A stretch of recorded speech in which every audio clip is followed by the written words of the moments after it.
하나님의 말씀 마태복음 9장 35절에서 38절까지 같이 한번 합독을 하시겠습니다.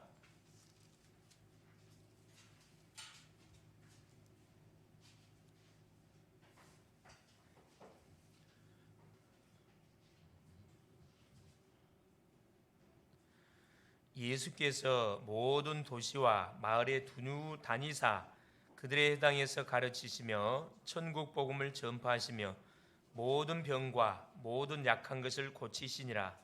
무리를 보시고 불쌍히 여기시니 이는 그들이 목자 없는 양과 같이 고생하며 기진함이라. 이에 제자들에게 이르시되 추수할 것은 많되 일꾼이 적으니 그러므로 추수하는 주인에게 청하여 추수할 일꾼들을 보내주소서 하라 하시니라. 아멘. 주는 살아계신 할렐루야. 하나님의 오전 통해서 나는 여호와라 말씀하신 하나님, 어딜 가든 간에 하나님께서 우리에게 정확하게 답을 줍니다. 우리 인생들이 당하는 문제와 어려움을 가지고 하나님 앞에 기도하면 하나님은 우리에게 나는 여호와다, 인생 모든 문제 해결자가 누군 줄 아느냐, 바로 나다, 이렇게 우리에게 말씀을 하고 계시다는 겁니다. 이것을 우리 주의 백성들이 놓쳐서는 안 되겠다, 그런 생각이 듭니다. 그래서 순간순간 구원을 받고 나서 우리가 말씀을 듣고 기도하고 쭉 인도를 받는 가운데 우리에게 좋은 일만 일어나는 게 아니에요. 눈에 보이는 계속적인 응답만 오는 게 아니고 우리가 이해할 수 없는 사건도 올 수가 있고 문제가 올 수가 있고 만남도 올 수가 있거든요. 그런 문제가 왔었을 때 어떤 눈으로 봐야 되는지 굉장히 중요하거든요. 이게 나의 있는 모습 이대로 보면 절대 우리 승리할 수 없어요. 내가 누군지를 바로 직시하고, 그렇죠, 내가 하나님의 자녀고 하나님이 나와 함께하고 왜 이런 사건 문제를 하나님이 알면서 나에게 허락했을까, 이렇게만 질문해 보면 간단하게 답이 나옵니다. 분명히 하나님께서 아셨을 건데 나에게 허락을 해줬다는 거예요. 그건 뭐냐 하면은 나를 통해서 하시고자 하는 일이 있다는 것을 우리에게 뭐 해주는 거예요? 그래서 알려주는 거거든요. 믿음의 그릇을 뭐 해라? 준비해라라는 사인입니다. 하나님이 모세를 불러서 이스라엘 백성들을 바로 왕에 가가지고 뭐 해라? 내보내라. 희생 제사를 드려야 되니까 내 백성을 내보내달라. 계속 말하는데 바로가 전혀 반응을 보이지 않습니다. 그래서 와서 계속 말하라 그래요. 이유가 뭐냐 하면은 하나님이 이미 작정을 했기 때문에 그 일은 내가 믿고 안 믿고 상관없이 이건 반드시 되어지는 일입니다.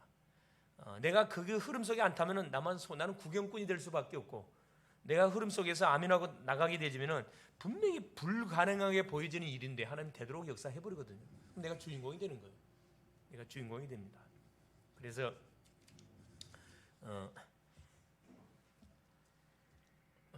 순간순간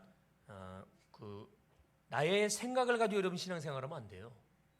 나의 생각을 항상 내려놔야 됩니다. 우리의 생각은 항상 틀려요. 하나님의 생각이 맞습니다. 하나님의 말씀이 맞아요. 그래서 우리가 예배당에 와서 하나님 주시는 말씀을 듣는 이유가 뭐냐 하면은 내 생각이 틀리고 내 계산은 항상 틀리거든. 그래서 하나님의 생각이 맞고 하나님의 말씀이 나에게 주어졌을 때 그 말씀이 정확한 거기 때문에, 그래서 우리가 말씀에 우선순위를 두고 말씀을 따라가야 후회하지 않는 그런 멋진 삶, 전도자의 삶을 우리가 살아갈 수가 있는 겁니다. 그래서 내가 안 된다 그래도 하나님 된다 그러면 되는 거고, 내가 된다 그래도 하나님이 안 된다 그러면 안 되는 거예요. 그래서 오후 시간을 통해서 하나님 또 우리에게 말씀을 합니다. 일꾼이 부족한 지금 시대에 우리가 살아가고 있습니다. 하나님 우리에게 일꾼이 부족하다. 전도는 뭐냐? 현장을 보는 겁니다. 죽어가는 현장을 보면은 우리의 영혼이 꿈틀거리게 돼 있어요. 이걸 우리식으로 말하면은 고통당하는 내 친구를 내가 딱 만나게 되고, 어려움 당하는, 재앙 당하는, 아까 이야기했듯이 가위 눌림 당하고 불면증으로 시달리고 우울증 약을 먹고 있는 그 친구를 내가 딱 접하게 되면요, 생각이 달라집니다, 여러분. 이 친구를 내가 뭐 해줘야 되겠구나, 할 수 있으면 내가 도와줘, 이런 생각이 들거든. 그 내가 도와줄 수 하나도 없잖아요. 그럼 뭡니까? 기도사기이고, 내가 붙잡고 있는 복음을 뭐 해줘야 되겠구나, 이 친구한테 전달해 줘야 되겠구나, 이런 마음이 당연히 들게 돼 있거든. 그래서 현장의 사람들의 영적 상태를 우리가 사실 쫙 봐야 됩니다. 이게 보여져야 실제적인 기도가 나가게 되거든요. 보여지지 않으면 기도가 안 돼요. 사실은 현장에 반드시 가게 되면 말하게 돼 있고, 문제당하는 사람에게 복음을 말하면 역사가 반드시 일어나게 돼 있습니다. 그게 응답으로 오든 응답으로 오지 않든 반드시 역사가 일어나게 돼 있어요. 모세가 바로에게 가가지고 내 백성을 내놓아라, 광야에 가서 여호와께 희생제사를 드리려고 한다. 바로가 눈 하나 끄떡하지 않았다가 반대적으로 역할을 했다니까. 핍박을 가했잖아요. 그래서 하나님께서 뭘 터뜨립니까? 10가지 재앙을 터뜨려 버렸다니까. 전도자가 전하는 복음의 말씀 안 받으면 틀림없이 그 인생은 소망 없어요. 재앙당합니다. 그래서 하나님께서 10가지 재앙 중에서 10가지를 바로 준 게 아니고 하나씩 하나님이 재앙을 터뜨렸거든요. 우리가 이제 출애굽기를 통해서 계속 확인해 보겠지만은 바로 첫째, 피재앙을 터뜨렸어요. 피재앙을 터뜨리니까 바로 왕도 누구? 술객들을 불러가고 뭐 합니까? 피 기적을 이렇게 만들었거든. 개구리 재앙을 터뜨렸어요. 수많은 개구리떼가 뭐 몰려와. 그러니까 바로가 또 뭐래요? 술객들을 불러가고 또 개구리 기적을 또 이렇게 만들어 똑같은 기적을 재현시켰다니까. 이재앙을 일으키니까 바로가 논한 끄떡 안 해요. 바울의 신하들도 논한 끄떡 안 쓰고 자기들도 할 수 있는 건데 뭐. 그 네 번째 재앙부터 이제 상황이 달라져요. 파리 재앙을 터뜨렸어요. 이제 파리 재앙은 애굽의 술객들이 흉내를 못 내는 재앙이에요. 그때부터 어떤 일이 벌어지냐? 고센 땅에 있는 언약의 백성들하고 애굽에 살고 있는 애굽 백성들하고 완전히 뭐가요? 고센 땅은 광명이 계속 임하여 있고 애굽 땅부터 재앙이 닥치기 시작합니다. 이때부터 이제 그때부터 바로가 생각이 좀 달라지잖아요. 좋다고 보내줄 테니까 뭐 해라. 누굴 놔두고 가라 그래요? 어린 애는 놔두고 가라 그래요. 항상 사탄은 이 후대를 이렇게 놓지 않습니다. 후대만 없애면 끝나는 거거든. 그럼 어린애는 놔두고 가라, 보내줄게. 계속 거짓말해요. 그 다음에 또 뭐라 해요? 가축재앙, 독종재앙, 우박재앙. 그래도 끄떡 안 해요. 그러면 뭐 좋다 그러면 짐승은 놔두고 가라, 너희만 갔다 와라. 재물 갖고 와야 되거든. 메뚜기 재앙. 이때서야 바로의 신하들이 뭐랍니까? 왕이여, 우리나라가 망하게 됐습니다. 빨리 내보냅시다. 이렇게 이야기 나오잖아요. 메뚜기 재앙. 자, 모든 곡식들이 봄철에 이렇게 새싹이 올라오잖아요. 메뚜기를 보내갖고 다 뜯어먹어 버렸어요. 곡식을 거둘 수 없잖아요. 근데 바로가요, 그때뿐이에요. 재앙을 물러가면 보내줄게. 다시 마음이 또 되돌아옵니다. 흑암재앙을 보내고, 마지막 그래도 안 된 게 장제 재앙을 터뜨려 버렸어요. 10번째 재앙, 자기 아들을 죽여버리잖아요. 하나님께서. 그때서야 두 손 들고 가라 그랬어요. 가는데 모든 선물들, 모든 짐승들 다 갖고 나가라. 다 갖고 나. 빨리 가라. 이제 다 망해놓고 뭐 합니까? 불신자들은 망해가지고 어디 오죠? 그래도 하나님 믿으면 얼마나 좋아. 그래도 안 와요. 이 멸망을 당할 사람들은요, 계속 재앙이 터져도 그걸 하나님 나를 부른다 이런 사인으로 생각 안 하고, 내가 우상을 열심히 안 생겼어, 제사를 열심히 안 했어, 재앙이 터졌고 착각한다니까. 자, 피재앙을 터뜨려 놓고 바로가 포기했나요? 누굴 또 보내요? 그래요. 특공대를 또 보내가지고 다시 잡아오라 그래. 사단은 포기하지 않아요. 끝까지 물고 늘어집니다. 뭐 할 때까지? 완전히 박살날 때까지. 그래서 결국은 뭐 해버립니까? 하나님께서 애굽 군대를 어디에다 수장 다 시켜버려요? 그래요. 홍해에서 싹 다 수장 다 시켜버립니다. 이스라엘 백성은 눈 하나 털끝 하나 건들지 않습니다. 홍해를 싹 갈라가지고 언약 백성들 짐승 새끼 한 마리도 안 죽었어요. 다 건너가고 나서 애굽에 누가 이 특별 병거 600승을 꿇고 막 병거를 타고 잡으러 오잖아요. 아무리 달려도 이스라엘 백성들 앞에 못 와. 왜? 하나님께서 이미 천사를 보내가지고 앞에다 구름 기둥을 갖다 보내버렸거든. 밤새 달려도 이스라엘 민족을 못 따라잡아요.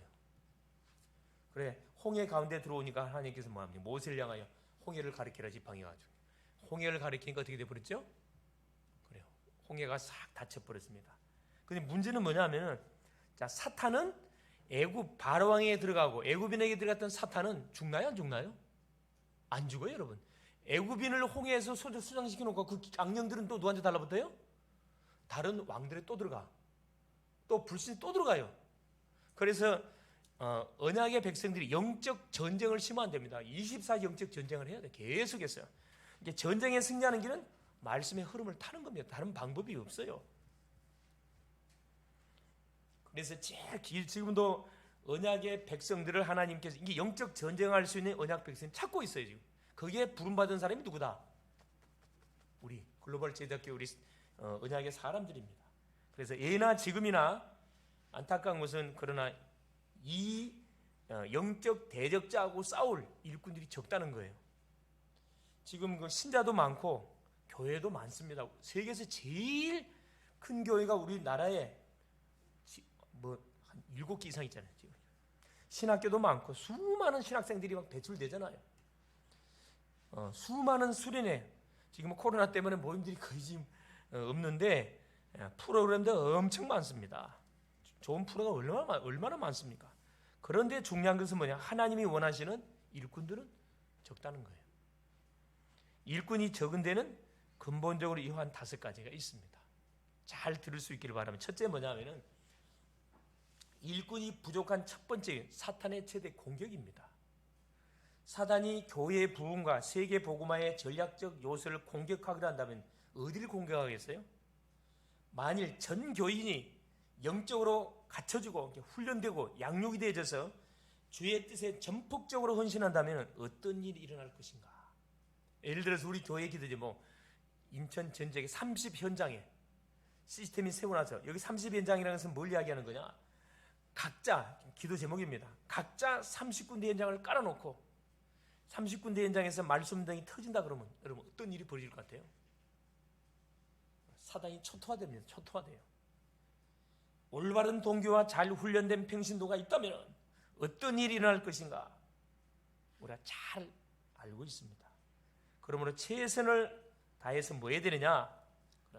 계속해서 다른 거 하는 거 아니고 계속해서 제자 삼는 사역 속에 우리의 시간을 투자하고 하나님의 지상 명령, 그렇죠? 땅끝까지 복음 증가하는 일, 대학을 발판으로 세계를 복음하는 일에 우리가 앞장서서 달려가야 됩니다. 자, 이것을 정확하게 알고, 그죠? 우리에게 정확한 전략과 메시지를 줬다니까 하나님께서. 좋습니다.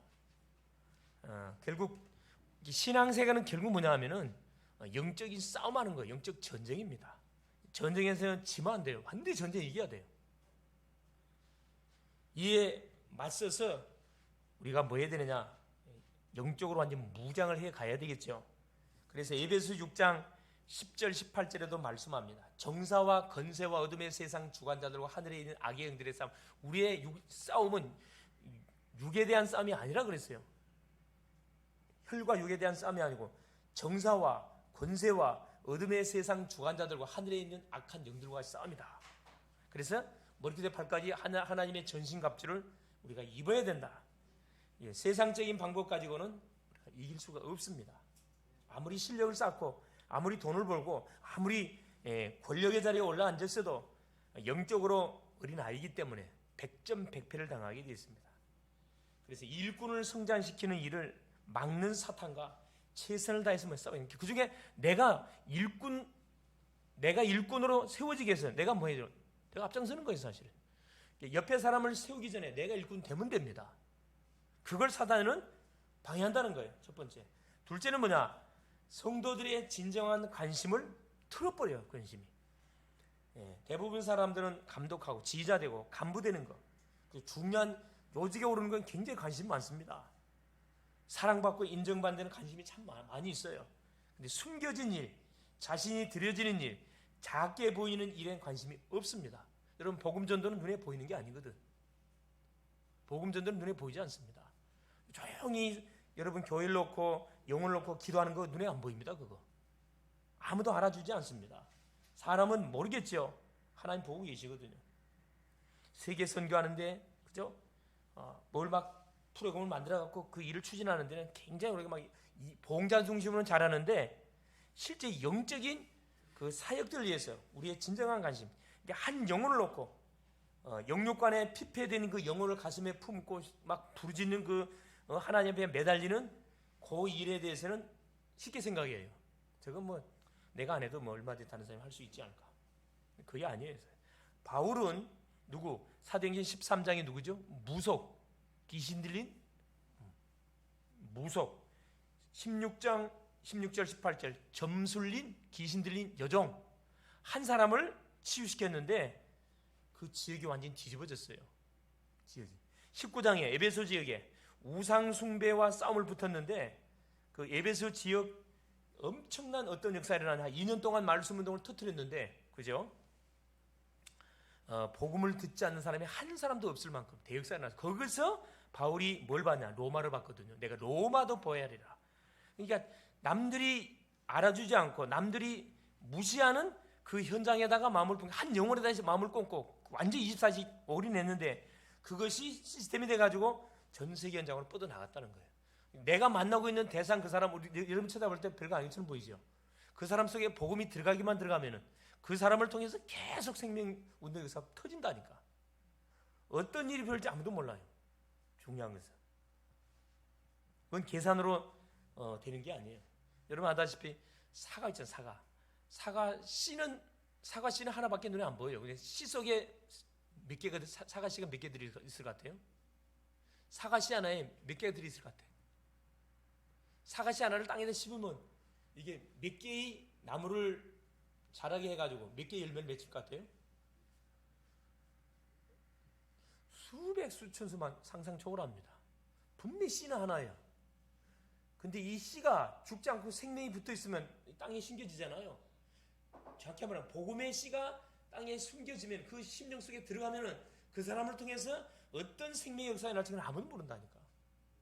그러니까 그런 믿음을 가지고 여러분 대상을 쳐다보세요. 저 기도 대상, 전도 대상 자매 한 명 아니라니까. 그 개인 속에 가정이 있고 그 가정 속에 가문이 있고 가정 속에 직장과 학교와 모든 이제 엮어져 있다니까. 여러분 넉비공 알지요? 넉비공 던지면 여러분 내가 예를 들어서 우리 종성이 집사님한테 넉비공을 던지면 딱 종성이 집사님한테 넉비공을 던져 생각하고 여기다가 넉비공을 탁 치면은 일반 공은 탁 치면은 딱 떨어지지 가잖아요. 넉비공은 딱 치면 어디로 갈까요? 혹시 넉비공 던져봤나요? 안 던져봤죠. 넉비공 어떻게 생겼어요? 이렇게 생겼습니다. 이거 던지면은 어디로 튈지 몰라. 이게 나는 이리 저리 던지려고 했는데 이게 저리 항상 생각이 아픈다니까. 이 넉비공이에요. 복음이 그래요. 복음이 던져놓으면은 이 복음이 어떤 결과물을 나에게 미칠지 이건 아무도 모릅니다. 세 번째입니다. 근시안적인 난모. 멀리 쳐다봐야 되네. 전체 안 쳐다봐요. 우선만 쳐다보거든. 우선 쳐다보니까 막 빨리 부흥시켜야 된다. 학생들은 빨리 학점을 잘 따야 된다. 막 벼락치기 공부해야 된다. 그래갖고 여러분 절대 성공 못합니다. 그죠? 우선의 목표 달성을 위해서 조직 확대와 현실만 쳐다보는 일들을 쉽게 빠지게 만들어요. 그게 그 유혹에 빠지게 만들잖아요. 하나님을 향한 목표가 분명하고 절대적 헌신을 결심한 일꾼을 키우는 일을 하고 있다. 미래를 전체를 봐야 된다니까. 그래서 누가 중요하다? 나이가 어릴수록 렘넌트가 중요합니다. 렘넌트들이 어렸을 때부터 복음이 들어가면은 그게 각인 뿌리 체질돼 가지고 그것이 발판이 돼 있어서 미래를 설계해 가게 돼 있거든요. 밭을 보는 눈이 있어야 돼. 밭. 농부가 씨앗을 뿌릴 때 그렇죠? 이 종자를 남겨뒀다가 그 씨앗을 뿌리잖아요. 씨앗을 뿌려놓으면은 뿌려진 씨앗들이 수많은 몇십 배 열매를 우리에게 갖다 줍니다. 일꾼을 찾는 눈, 일꾼 속에 수많은 제재가 있다는 것. 현실과 미래를 대비하는 눈을 가지고 일꾼을 키워야 됩니다. 한 사람을 내가 양육하든 간에 이 친구를 통해서 나는 세계복음을 해야 되겠다. 이런 중심 가지고 여러분 기도 사역을 하라니까. 1:1 양육을 하든 다락방 하나 하셔야 된다는 거예요. 예수님은 제자를 키울 때 재림하실 때까지 일어날 일을 대비하면서 훈련에 임했습니다. 12명의 제자를 뽑았잖아요. 12명 갖고 세계를 복음화할 것을 그리고 뭐 하신 거예요? 제자 훈련을 하신 거라니까. 그 약속대로 세계복음화 됐나요? 안 됐나요? 세계복음화 됐어요. 됐습니다. 숫자 싸움이 아니고 제자 싸움이에요. 내가 제자 되면 끝나는 거라니까. 우리 글로벌 제자 여기 계신 분들이 다 제자 돼 버리면 다 끝난다니까 완전히. 학교 뒤집어지고 직장 뒤집어지고 산업 그냥 지역 다 뒤집어진다니까요. 그걸 못하게 사단이가. 우선 발등에 떨어진 불 그것부터 끄게. 거기에 막 모든 관심, 서론의 모든 관심을 쏟게 만들어본다니까. 근시안적인 안목, 여러분 우리의 눈을 크게 열 수 있기를 바라고. 우리의 눈을 어디? 전 세계로. 하나님이 아브라함을 부르자마자 몇천 년 전에 뭐 하도록 만들었죠? 너와 내 후손을 통해서 천하 만민이 복을 받게 할 것이다. 예수님도 제자를 부르자마자 모든 족속으로 제자 삼으라. 전체 세계 복음하는 큰 대목표를 딱 선포해 놓고 제자를 불렀거든요. 똑같습니다. 우리도 세계 복음하라는 큰 대목표를 놓고 뭐 해야 됩니까? 학생은 공부해야 되고 사람 만나고 관계를 설정해 가시라니. 네 번째는 뭐냐? 일꾼을 키우는 일에 대한 기도 부족. 일은 잘하는데 뭐가 가장 약하냐? 기도가 이게 가장 약해요. 기도가. 주의 일은 기도로 모든 것이 진행됩니다. 기도 없이는 되어진 것이 하나도 없어요. 우리 아까 예수님이 마태복음 9장 35절 38절에 뭐라고 말씀하셨냐면 예수께서 35절에 모든 도시와 마을에 두루 다니사, 이 사각지대잖아요. 일반 사람 바리새인들은 관심도 없는 곳. 도시는 관심이 있죠. 근데 어디 관심 없어요? 마을, 시골, 그들에 해당해서 가르치시며 천국 복음을 전파하시며 모든 병과 모든 약한 것을 고치시라. 자, 그러면서 36절 무리를 보시고 불쌍히 여기시니 이는 그들이 목자 없는 장과 같이 고생하며 기질하며 유리함이라 방황함이라 이 말입니다. 그러면서 뭐라 이야기하면 37절 이에 제자들에게 이르시되 추수할 것은 많되 일꾼이 적으니 38절 그러므로 추수하는 주인에게 청하여 추수할 일꾼을 보내주셔서 하라 기도하라 이 말입니다.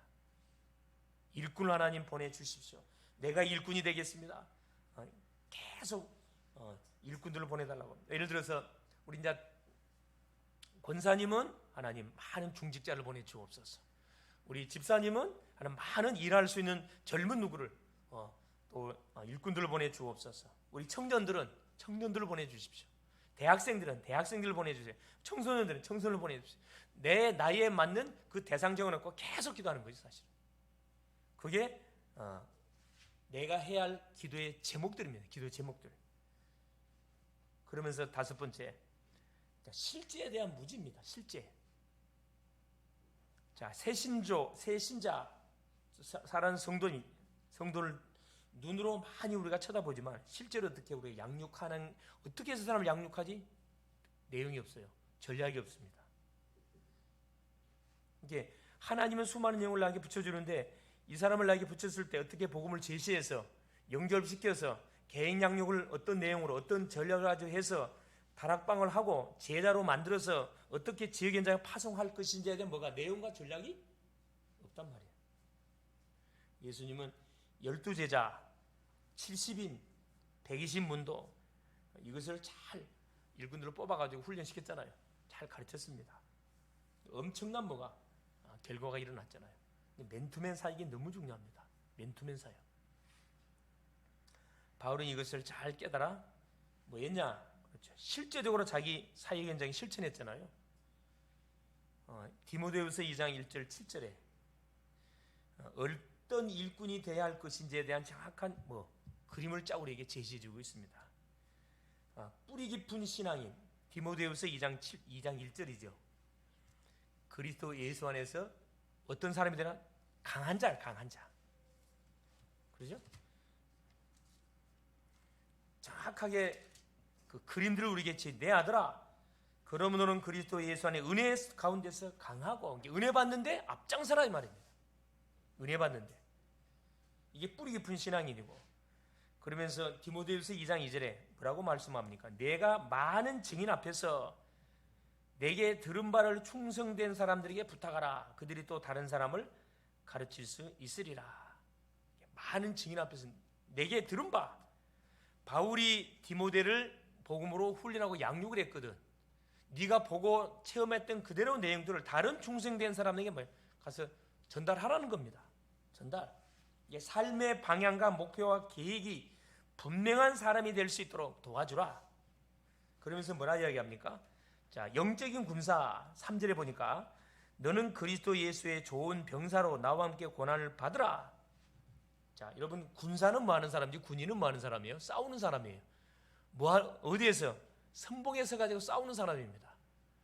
여러분은 누구냐? 군인이에요, 군인.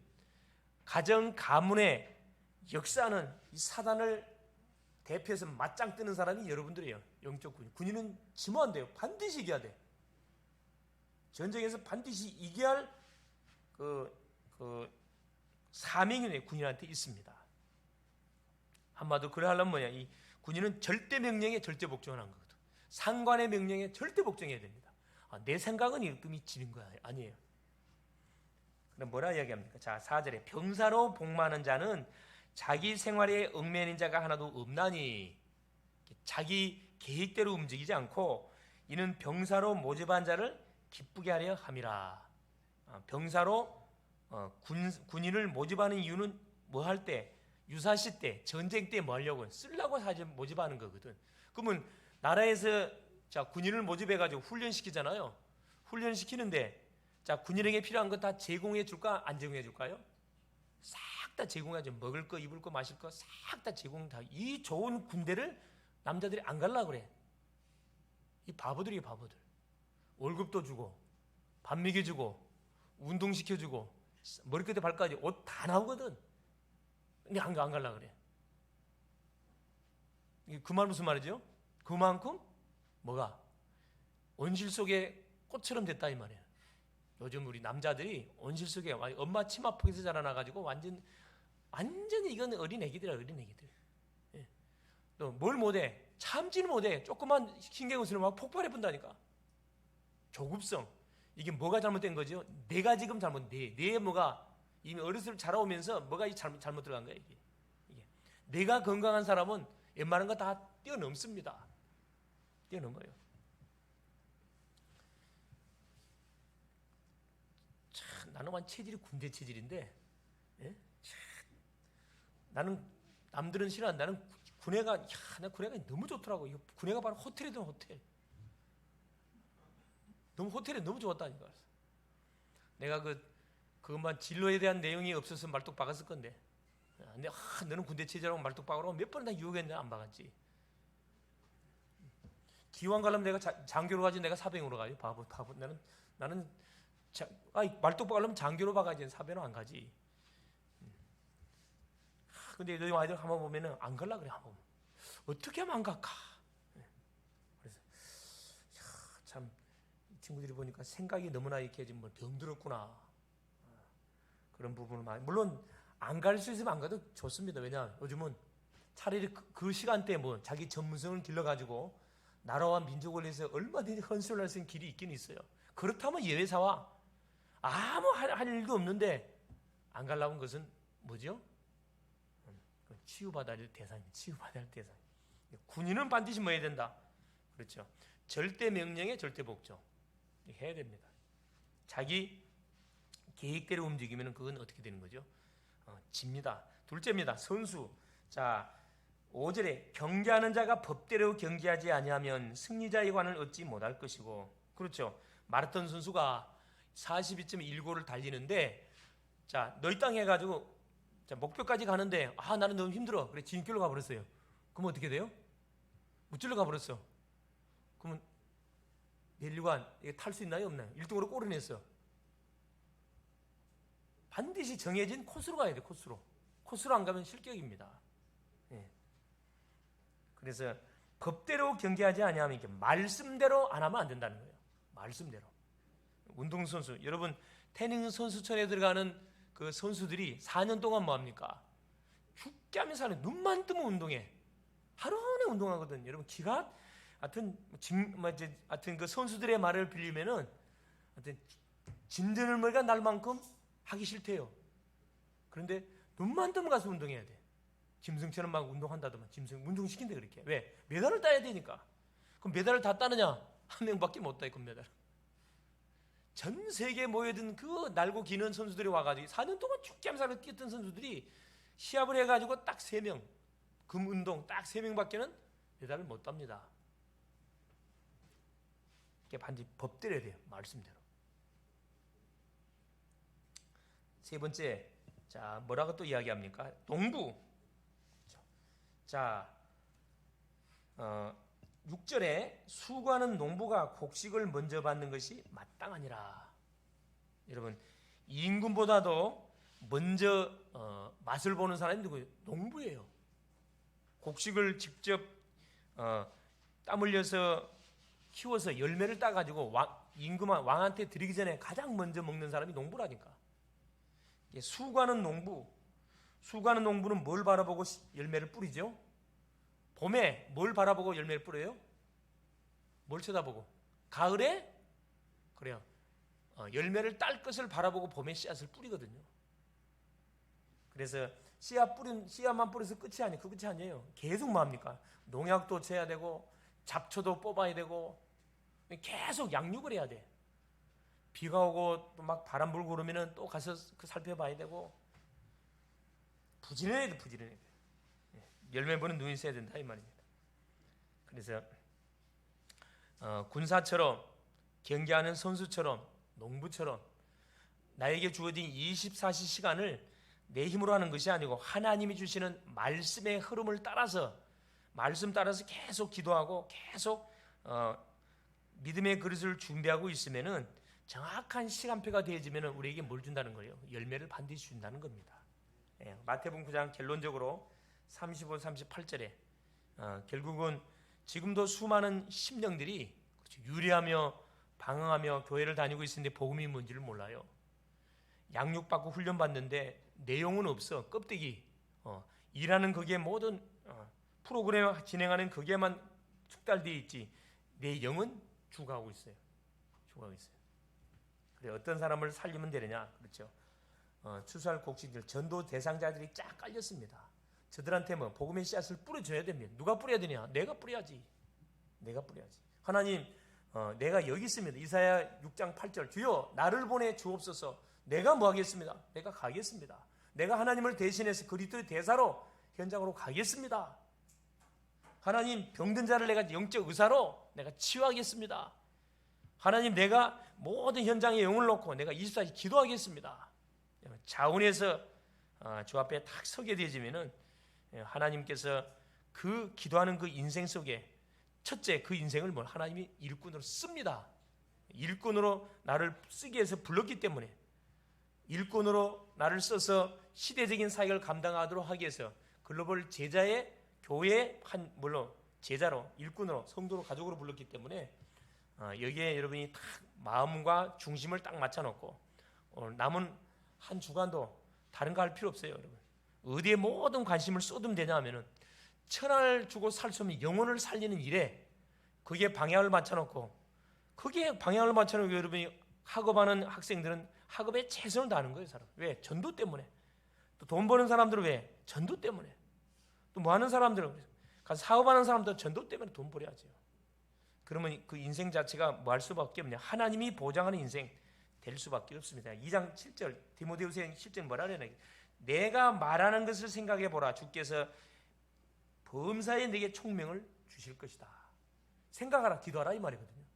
이게 정말 만지자면 이걸 놓고 기도하면은 하나님이 분명히 하늘의 지혜를 줘가지고 이 일을 능히 감당할 수 있도록 나에게 뭐 해주겠다는 거라? 증거 주겠다는 겁니다.